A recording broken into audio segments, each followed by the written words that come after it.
Beloved brothers and sisters, we gather our hearts around the promise of God, who watches over both the quiet rooms of our homes and the weary paths of our labor. Psalm 128 speaks not in thunder, but in gentle assurance that those who walk in the fear of the Lord shall not walk alone, and that obedience, though often hidden, bears fruit in due season. It tells us that our work is not unseen, the hands that rise before dawn, the backs bent under honest effort, the minds burdened with responsibility, all are known to God. From such labor he fashions daily bread, not only for the body, but for the dignity of the soul. When our work is offered to him, it becomes more than survival, it becomes service. The psalm also turns our eyes toward the household, where love is learned in small and sacred ways. It speaks of a spouse like a fruitful vine, of children like young shoots around the table, not as symbols of wealth alone, but as signs of living blessing. These are gifts that cannot be stored in barns or weighed in gold, yet they are richer than both. Stability in the home is not built by walls of stone, but by patience, forgiveness, prayer, and shared trust in God. So we lift a prayer of covering over weary parents and hopeful children, over honest labor and uncertain tomorrows. May the Lord shelter our homes from division, our work from corruption, and our hearts from fear. May peace rest upon our tables, strength dwell in our hands, and gratitude live upon our lips. And as the psalm promises, may we see goodness not only in our own days, but flowing onward into the lives of our children and the generations yet to come. Honest work, when offered in the fear of God, becomes more than the movement of hands or the passing of hours. It becomes a quiet language of trust, spoken between the human soul and its Creator. Long before the world learned to measure worth by numbers or titles, God looked upon labor as a sacred participation in his own ordering of life. The soil turned by tired hands, the tools lifted again after failure, the careful planning done in silence while others sleep, all rise like unseen prayers. They do not shout, yet they are heard. They do not sparkle, yet they endure. The psalm speaks gently, saying that those who fear the Lord shall eat the labor of their hands. This is not merely a promise of food upon the table, but of dignity within the heart. For hunger can be fed by bread alone, but dignity is fed by meaning. When a person knows that their effort is not wasted in God's sight, even weariness becomes lighter and struggle becomes bearable. The world may overlook such labor, passing by the faithful worker as though he were invisible, yet heaven records every faithful hour with careful mercy. Many rise before the sun not because they desire hardship, but because love calls them. Love for children who must be clothed, for parents who must be honored, for debts that weigh upon the conscience, for responsibilities that cannot be escaped. In such rising there is already prayer, though the lips remain silent. The body speaks it, the aching back speaks it, the steady return to duty speaks it. And God, who formed the body from dust and breathed life into it, understands this language well. Work often humbles the soul. It teaches patience more effectively than words, and obedience more deeply than instruction. Day after day, the same tasks return as waves upon a shore. There is little glory in repetition, yet repetition forms character. Pride slowly loosens its grip when the hands are busy serving necessity. A person learns that strength is not proven by domination, but by faithfulness. In this way, labor becomes a quiet teacher, shaping the heart to resemble the humility of Christ, who himself worked with human hands before he carried the weight of human sin. There are seasons when effort seems to bring little reward. The field yields poorly, the business falters, the strength of youth fades, and the body resists the will. In such times, despair waits near, whispering that the work is meaningless. Yet Psalm 128 does not promise wealth without struggle, nor ease without endurance. It promises blessing which is deeper than abundance. Blessing is the assurance that one's life is held within purpose, even when outcomes remain hidden. It is the certainty that God does not mock human effort by ignoring it. The fear of the Lord, spoken of in the psalm, is not terror but reverence. It is the awareness that life stands before holy ground, even in ordinary places. The workshop becomes an altar. The marketplace becomes a place of witness. The desk becomes a field where seeds of integrity are sown. When a person works honestly before God, refusing deceit even when it would be profitable, refusing cruelty even when it would be efficient, refusing pride even when it would be praised, that person offers worship without song. Provision then becomes more than the arrival of money or food. It becomes the quiet sufficiency that allows sleep without shame and waking without dread. A poor man with a clean conscience is richer than a wealthy man, haunted by the echo of stolen peace. God feeds the soul alongside the body, and this feeding cannot be purchased. It arrives gently like morning light through a window, unnoticed at first, yet changing everything.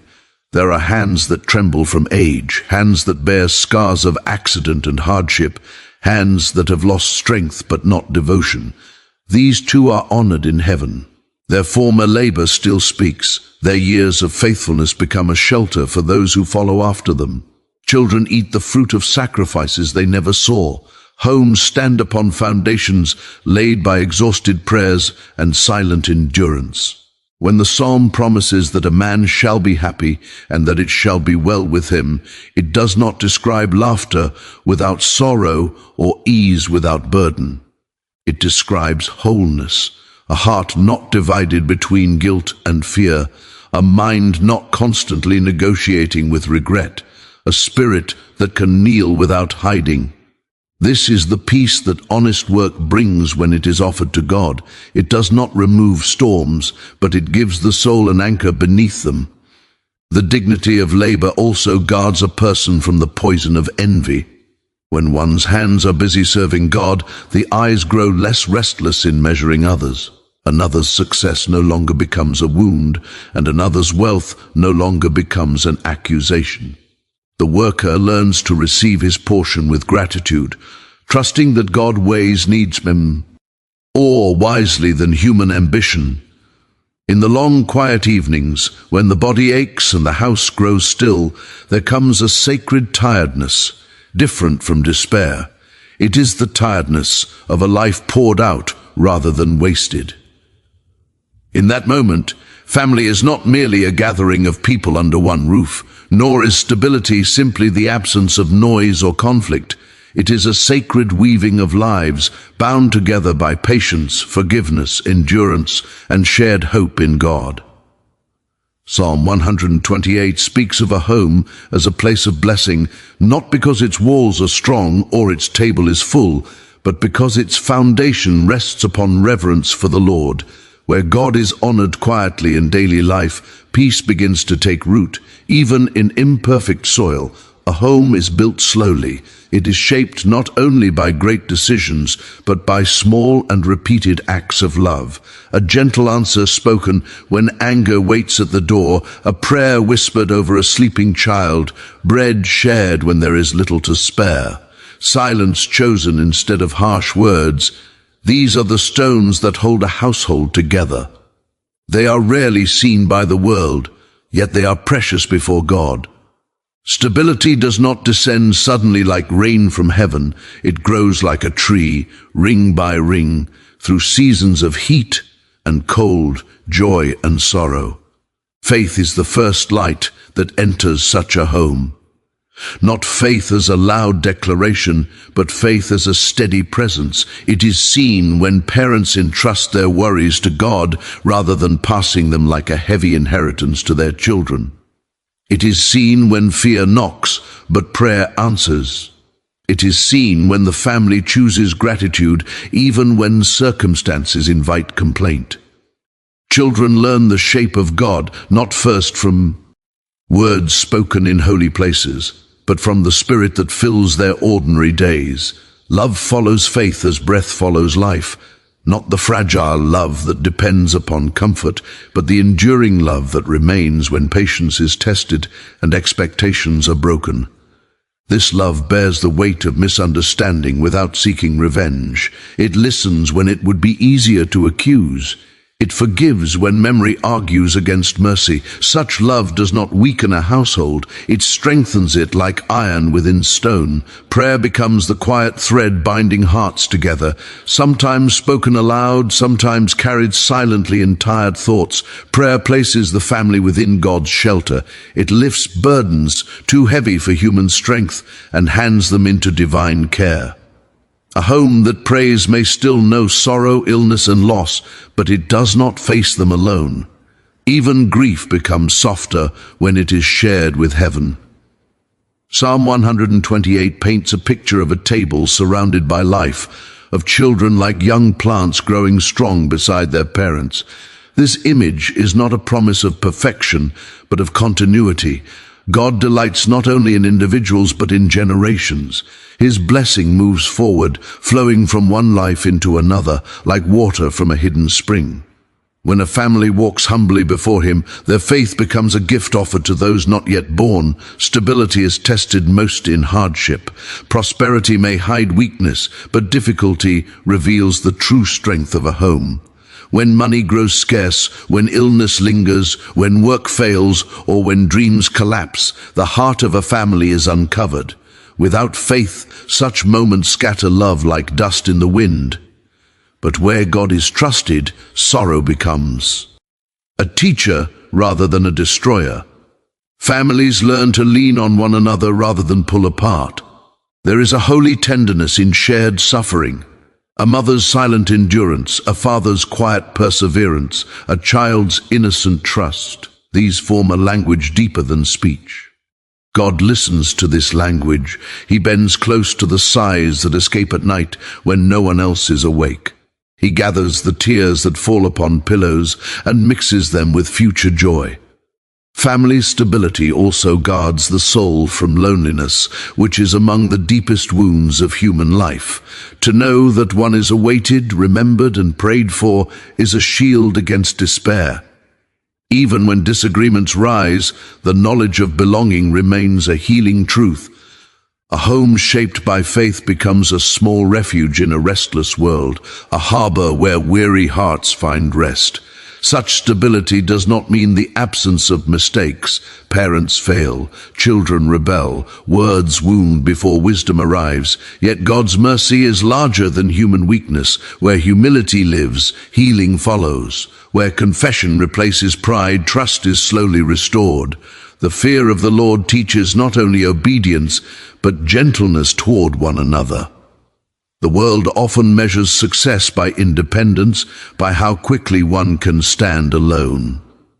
God measures it by faithfulness, by how well hearts remain bound in love. A family that endures in kindness, though unknown and unpraised, stands taller in heaven than towers built of stone. The blessings spoken in the psalm stretch beyond the present moment. They move forward, touching grandchildren who will never know the early struggles that made their peace possible. The prayers of today become the protection of tomorrow. The forgiveness practice now becomes the character of future generations. In this way, stability becomes a living inheritance, richer than silver and safer than gold. When families gather in quiet evenings, when stories are shared and laughter softens the air, when worries are spoken without fear, God walks unseen among them. He does not demand perfection, only reverence. He does not ask for greatness, only faithfulness. And where these are found, His blessing rests gently, like oil upon the head, like dew upon dry ground. Thus a home shaped by faith becomes more than shelter. It becomes a testimony written not in ink, but in living hearts. It speaks of a God who builds not only the heavens, but human lives joined together in love. And even when voices fall silent and generations pass, that blessing continues to breathe quietly and eternally through the fragile yet holy bond of family.